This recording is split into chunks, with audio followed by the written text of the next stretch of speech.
Sinumpa mo ang iyong sarili. Sarap na sarap sila sa kasalanan mo.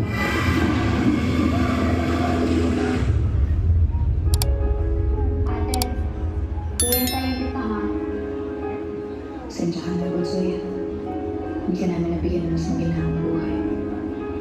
Si mama ko, Wala nang parang bula. nung nakaseres ko, maglilinis po ako sa inyo. You're such a good daughter, Lola. You're a much better cleaner than a Kanye. Kilala mo si mama? Bakit parang pag nandito ako sa likod mo? Alam mo ba ito lahat ng iniisip ko? Mga alaala ko. Kukunin nila ang buong diwa mo. Sino naman sila?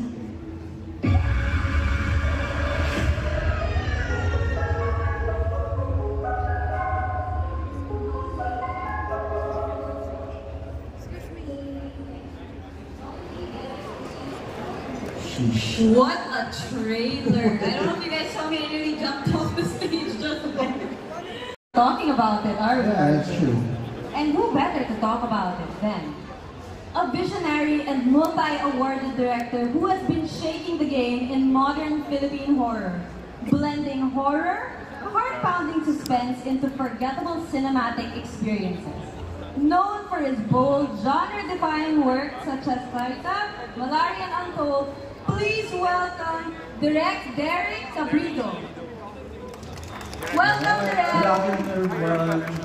Welcome, Direk. Nice to have you. Nice to have you at ToyCon. So welcome also to ToyCon 2025. Yes, I've always been fan ng ToyCon since 2022. Wow! So how much yung total have you spent? How much is the How damage? much allowance ka dito? No wonder we're hardworking. No That's what we're damage. doing. Exactly, but I'm sure it'll be a different experience from you being like on the floor to now. We're interviewing you. You are on the ToyCon stage. How are you feeling? Well, I'm so excited and at the same time, it's quite overwhelming to be here. And with all of you guys, I've been always fan ng, you know, the merch and then also the event. Of course. So now, back to the movie. So, I'm gonna call my producer. oh sure, yes, of course, she's of course. here. Go ahead. So, is she also a ToyCon fan, or are you trying to boodle her and this husband? Welcome to the stage. Doon tayo sa medyo tignan. Okay, let's go to the middle. Yan. Yung trailer kasi, natakot ako sa screen eh. We were both like, both nearly fell into the tech booth. But now it's safe. It's safe now. Yeah. We are safe now. So, back to the movie. What is P77 or Penthouse 77? Actually, Penthouse 77 was first offered to me by Ange and Jimmy Pictures back then. And it's a story of injustice and the effect of trauma for someone na nagkaroon ng injustice sa kanya. So, it's alternative horror, no, which is it's a new genre right now that we were trying to explore na kung gaano kalapit ang horror sa isang buhay ng tao. So, yun. So, ginanon namin yung buong story. So, it took us a year, right? Yeah, more than a year just to finish the whole material, the screenplay from the development up to the principal photography. Yeah. Wow. To add to that, sir, P77 is the address of this luxurious penthouse unit kung saan papasok yung characters na Warren Corteza and Yun Micael. So, yun yung magiging milieu ng buong pelikula. The place is called P77. Okay. Okay, that's our main setting. But what stood out to me actually about the explanation is that this is called an alternative horror. So it's unique, and I'm aware that the movie's tagline is, when real life is scarier than the supernatural. Hey, that is I true. know, it's true.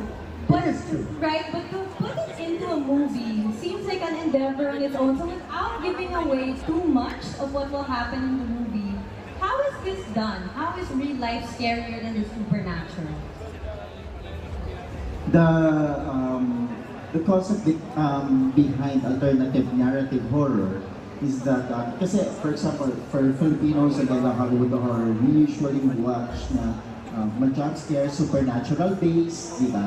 Unlike the alternative narrative horror is that more on sa experience, the trauma, and then emotional, and then epekto ng isang tao while you're watching a specific movie.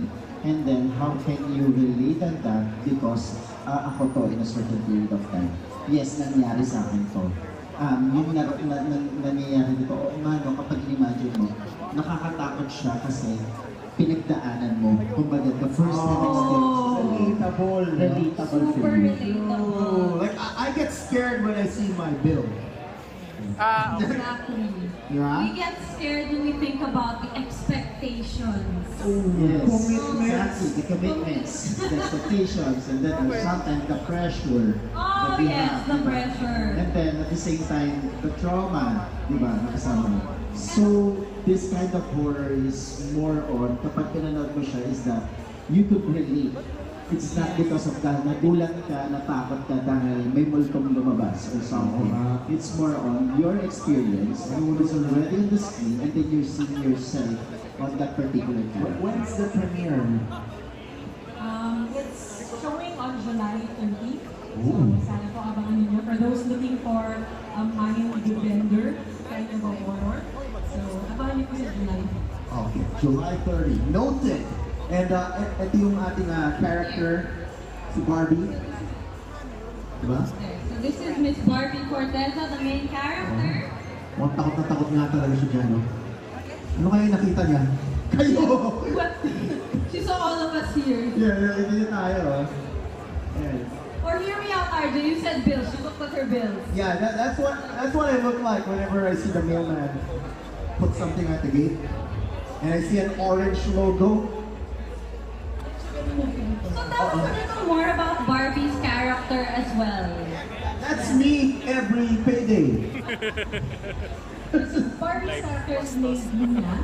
So, isa siyang ate who always wanted to provide a home for her brother, Jonas.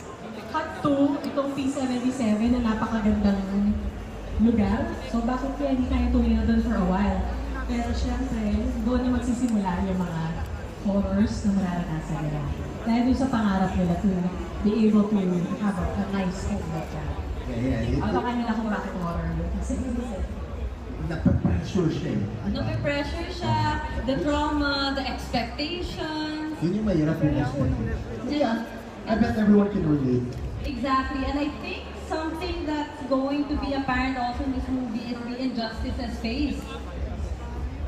So without giving too much, I'm sure injustice is something that a lot of people can relate to, right, and experience. But okay, apart from the words that we have said, since we've thrown out many to the audience that have made this movie relatable already, how would you, as a director and as a producer, describe the movie in one word each?